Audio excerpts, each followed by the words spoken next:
Terima kasih kepada masyarakat Sumatera Selatan yang telah dengan penuh kesadaran menghibahkan cetakan kue tradisional yang umurnya sudah mungkin ratusan tahun, karena cetakan kue ini dibuat dari besi dan lempengan kuningan, dan motif-motif kuenya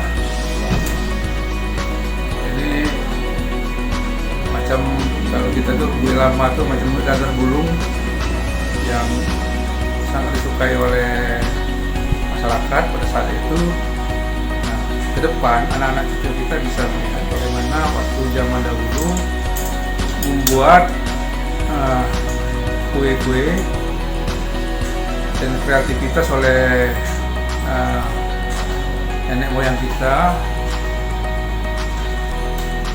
yang untuk makanan siang, makanan untuk makanan acara-acara sedekah dan lebaran, mereka memang kreatif. Dan untuk makanan setiap hari di rumah itu, orang-orang dulu itu sangat rajin sekali membuat makanan untuk keluarga, sehingga makanan-makanan yang mereka makan itu terjamin sterilisasinya bersih dan tidak mengandung bahan pengawet.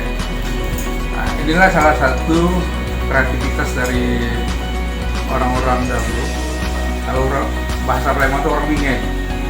Jadi kue-kue Bingen itu sekarang ini sudah banyak hilang.